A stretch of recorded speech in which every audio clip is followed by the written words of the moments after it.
Hello and welcome to another episode of Latitude.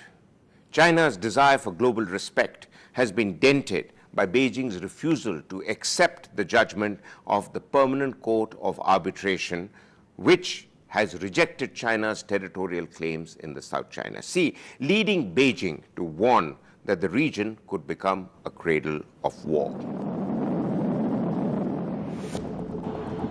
For several years now, Beijing had been steadily increasing its dominance of the South China Sea to the annoyance of the US and other ASEAN nations, all of whom resent China's aggressive military muscle flexing and encroachments into their territorial waters.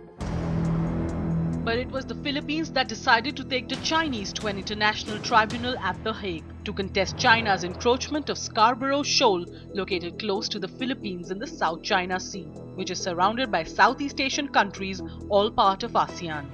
China claims much of the sea on the basis of its 9-dash line that would give Beijing virtual control over 90% of the sea and its key oil and natural resources, plus much of the shipping through the Straits of Malacca, a vital transit route for ships heading countries in East Asia like Japan and Taiwan. And even though Beijing, along with many other nations, had helped draft the UN Convention on the Laws of Sea in 1992, that requires country to respect the territorial waters of others and permit free movement of ships and maritime cargo. Chinese ships have of late been threatening those of other countries, including that from India, that undertake routine visits to this region. But now, in a stinging verdict, the International Tribunal has dismissed Beijing's claim, stating there was no legal basis for China to claim historic rights to resources within the sea areas falling within the 9-dash line. For now, this verdict has not only come as a blow to China's aspirations, but it has now challenged the ambitious personal project of the Chinese leader Xi Jinping, and the world will now be watching if China truly respects the global order or wants separate rules for itself.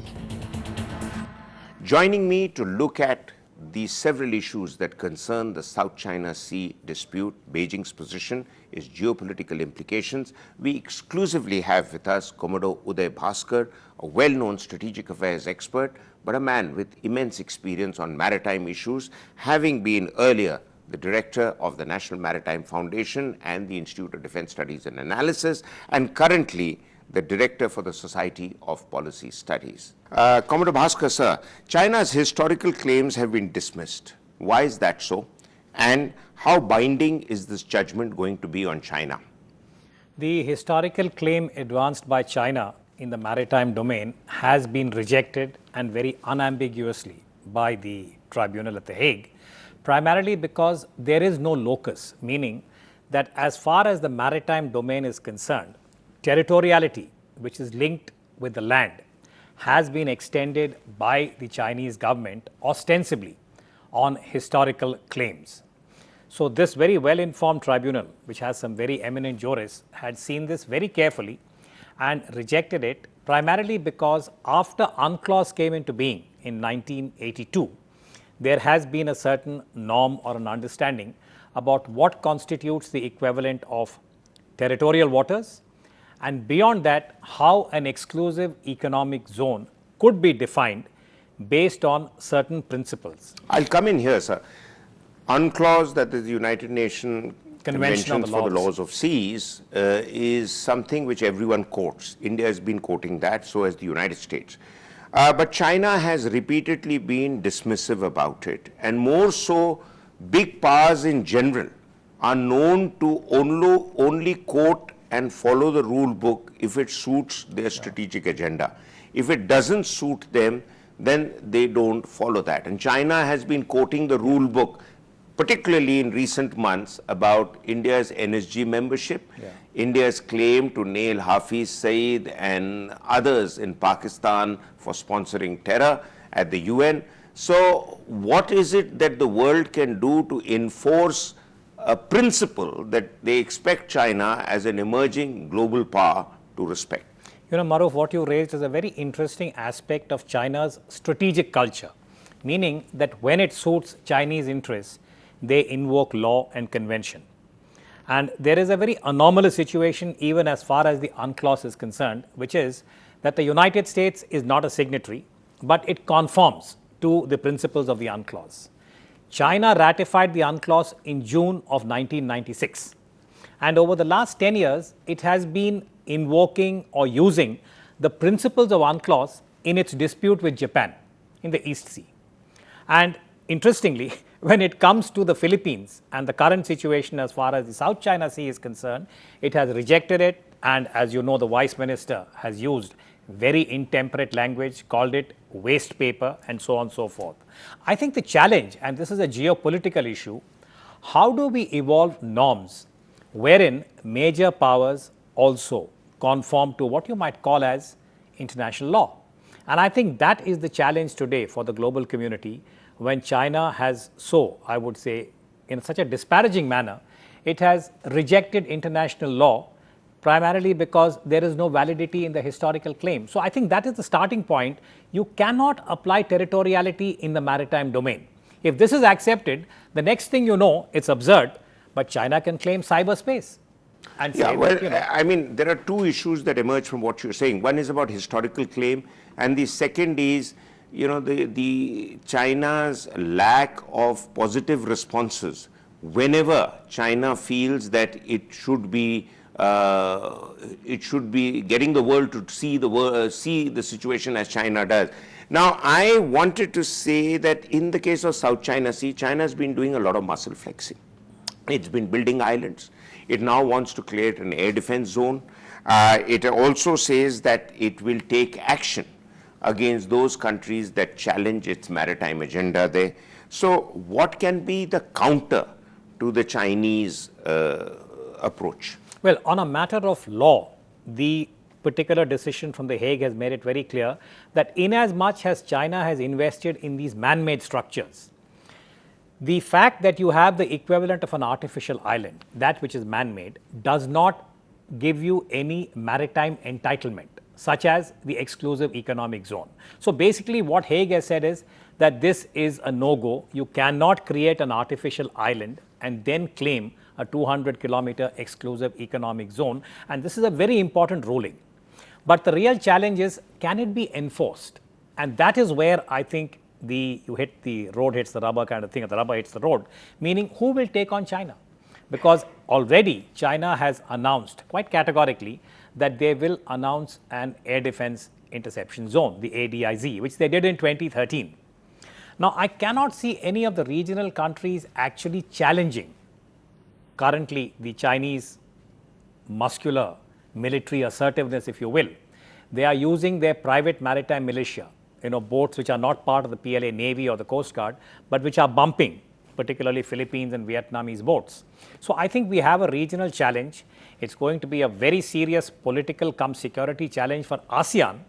And the only country that could step in to make a difference is the United States. But at this point, it begs the question, does the US really want to get involved militarily with a regional situation where China is, as you said, flexing its muscles? Equally, what China has gone across, apart from saying that this entire tribunal was in a way bought off, and it's claiming that they were paid by either Philippines or Japan, China has been quoting the model of its engagement with India. The special representative talks, which started with Prime Minister Vajpayee's time. Currently, Mr. Doval has just had the 19th round of talks. As far as I know, that nothing has moved forward. China has boundaries with 14 countries. It seems to have resolved the boundaries with 12 of them, except 2 countries, which is India and Bhutan, as far as I know. So therefore, why is China firing from India's shoulder? And why is India relatively low-key in responding to even Chinese claims in a map in a Chinese daily, which says that India is one of the countries, although it is incorrectly depicted India's borders, it says India is one of the countries which is supporting the Chinese claim in the South China Sea. Well, I think there are 2 things here. I think much of the current Chinese response, which has been extremely, I would say, disparaging of The Hague, to my mind is also aimed at the domestic audience, because President Xi Jinping has invested a considerable amount of his personal political capital in the maritime domain, the OBOR. and how he sees that as something that will transform China. It's part of the Xi legacy. The South China Sea ruling is going to be a big setback, and I think there is a certain amount of quote-unquote face saving that the Chinese government is currently engaged in, because I think they did not expect such an unambiguous rejection. And I do want to add, Maroof, that I was personally very, I would say, anguished and disappointed that China, which sees itself as an emerging quote-unquote responsible power, should have used the kind of language and cast aspersions on the integrity of what I might call as the most eminent judges that you could possibly find for such a complex maritime issue. And to suggest that they were paid money and to make this statement in public, I think is a lowering of the benchmark. I do hope that your program is seen by our Chinese interlocutors, and I really think that this is a very serious kind of omission for a major power to cast aspersions on a body which really, I would say, has been identified because of its competence and its integrity. So that's the first point. And I think secondly, as far as India has taken a very cautious approach. If you look at the text of the Indian statement, the preamble says India has noted the judgment or the verdict that the Hague has delivered. It has not welcomed it. And there is, I think, a very significant nuance in noting the verdict of the Hague or the decision, the award, as also welcoming it. And I think it's deliberate because India is trying to give China a certain space, to help it make a soft landing. Because today the international opinion and the international, I would say, perception of China is that it's just trying to bulldoze its way, and therefore it is being so disparaging about this particular Hague tribunal. And this sets a precedent, as you rightly said at the beginning, the geopolitical precedent, that if major powers think that they can get away with such, shall we say, behavior, then it just goes down the line. And I think that in the 21st century, when we are talking about globalization and the need for a certain degree of sanctity, arbitration is a very serious business. Today it's the maritime domain. Tomorrow it can be a major business, shall we say, issue, a commercial deal. If China decides to walk out because it doesn't suit its interests, you are actually damaging the whole lattice of globalization, which is based on this kind of trust in a major power, or for that matter, any power. I mean, take Singapore and China. They engage with each other because they have that confidence that neither side will walk away from deals that have been entered into. So I think it's a very serious issue. In fact, more importantly, China has been a beneficiary of the international order that it is wanting to play a big role in. True. So if it shows disrespect for the international order, I think China stands to lose quite a bit in the long run. But Absolutely. We'll be back after a break to look at the implications geopolitically of what China has done, what could be its spillover effects in Asia, and most specifically, how does this rivalry affect India?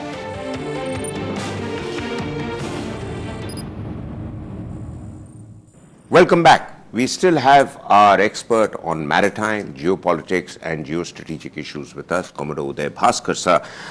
China has warned that this issue could become the cradle of war.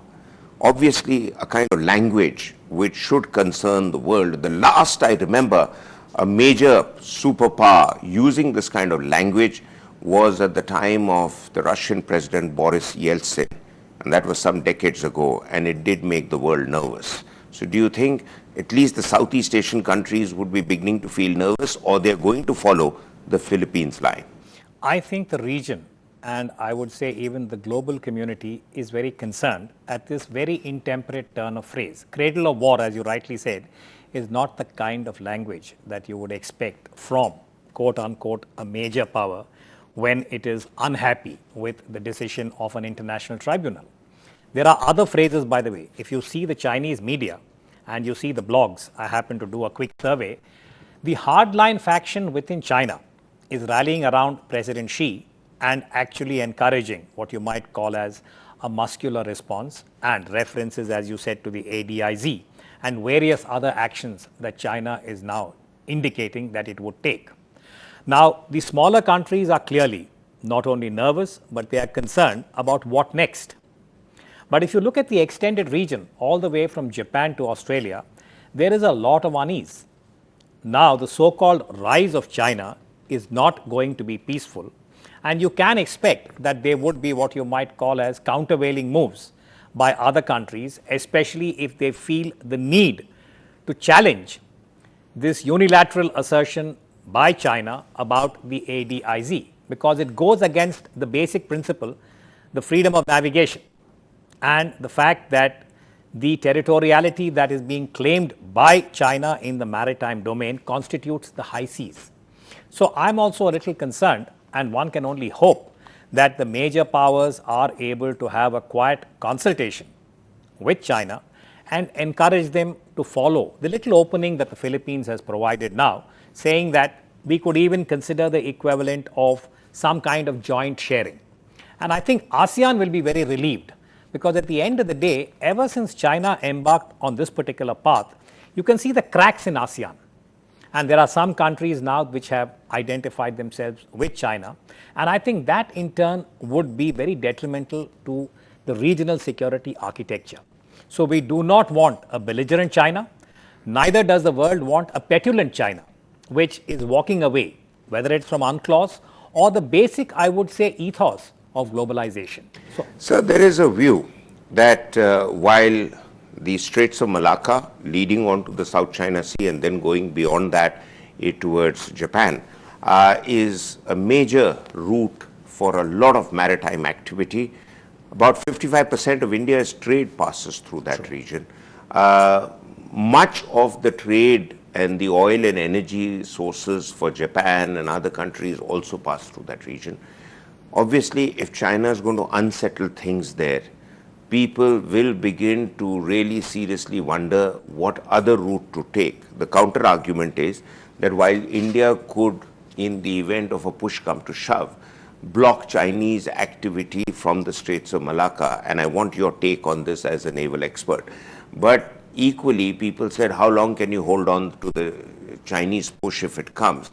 Because China could probably skirt the Straits of Malacca and still use the Indian Ocean, because it has been very keen to expand its presence right across the Indian Ocean, and to some extent under the pretext of supporting anti-piracy operation, but clearly for spreading its own mission and its own agenda. So there is that aspect. And finally, India does feel that the South China Sea could really also lead to India wanting to expand gradually its interest into the Pacific and the countries which border the Pacific. So I want that holistic picture from you, that what is really strategically our approach and what are our limitations? See, first of all, on the South China Sea, to put it in summary, the SCS, as we call it, it allows the transit of trade up to a value of almost $3.5 trillion annually. But in all fairness, let me also add that in the past, China had clarified that it is not impeding any navigation, but it is claiming territoriality, which is not valid. So I think at this point, China is also aware that the Malaccas represents the equivalent of a vulnerable area for them, which is why, if you recall, when President Hu Jintao was there in Beijing as the president, he had referred to China's Malacca dilemma, meaning that without saying it in as many words, the deepest Chinese anxiety is that the United States, along with some other allies, could possibly prevent or throttle Chinese ships, particularly those which are carrying energy, as they transit the Malaccas. Now, in a purely naval sense, this is a feasible option, but it has a very, very heavy symbolism, and it could lead to certain exigencies that might not be desirable, meaning that if you block a country's trade, it would be seen as a belligerent act. So therefore, before getting to that particular point, I think it would be useful to explore other options, because China, again, given the geography, can bypass the Straits of Malacca. They could take what could be the equivalent of a longer route, but it's not so much the time taken or the distance. For China, it will be the equivalent of a red rag if the Straits of Malacca are blocked, because we go back to the principle of freedom of navigation, and therefore you will have a confrontation, which again, undesirable. And that's the next question I wanted to come to, that the confrontation between India and China, many people have cited that if China puts more pressure on us on our land boundaries, India could respond by putting pressure on China in the Straits of Malacca. Vice versa, if you look at it, China has been talking about the possibility of more negotiation between India and China on the boundary issue based on China's historical claims. Now, here the historical claim has fallen flat. Now, how good is going to be China's historical claim based on the Shimla Agreement of 1914? Because again, there was no historical document which you can actually go by, agreed by both sides, that defines the claim line for both countries. So I want to shift a bit from there onto the Sino-Indian territorial dispute, which has been going on forever. True. You know, Maroof, on this historical claim, over the last few years, one has had occasion to meet a few Chinese interlocutors in ASEAN, because we don't meet there, we meet outside China. And I remember in one of these discussions when they were talking about the historical claim and going back as far as 2000 years to stake the Chinese claim to the South China Sea, I was warning them, saying, be a little careful, because if you push history too far, Mongolia can stand up and make a historical claim and claim all of China. So therefore, I think we have to be a little more pragmatic and realistic. And as far as the Sino-Indian border dispute is concerned, earlier you were saying, why is it that China has identified India as one of the countries with which it has had the equivalent of a useful bilateral negotiation on a very complex issue? It's factually right. Though there has been no progress in the meeting between the two special representatives, you spoke about the 19th meeting with Mr. Doval. Nothing has happened. You're right. We haven't even agreed upon the maps. But yet, I think what is quite remarkable is that since 1993, going back to Prime Minister Narasimha Rao's time in India and President in China when we had Mr. Jiang Zemin, there has been peace and tranquility across an undefined line of actual or less than actual control, and not a shot has been fired in anger. That symbolism is very important. And it has happened because I think of the political perspicacity in Delhi and in Beijing, and the hard work done by our mandarins who have ensured that this relationship stays within a certain framework. I think in ASEAN on South China Sea, we need much the same. A petulant China, as I said, is in nobody's interest. Well, thank you very much. I think you've cleared a lot of air on the subject, but a few points that could be taken away. Clearly, the geo-economic compulsions of the region are such that many countries continue to want to play an important role there, not just China, whatever the Chinese claims, because more than 3.5 trillion worth of trade passes through the South China Sea. India has noted but not welcomed the judgment against China, and therefore the cautious response from India might get Beijing to look at certain other arrangements with India favorably in the long run. But the central question is, if push comes to shove, who is it that is going to be willing to take on the Chinese and their aggressive behavior? Will the United States stand up to the challenge? With that, we come to an end of this episode. Thank you very much for being with us on this show, sir. Until the next episode, goodbye. Thank you.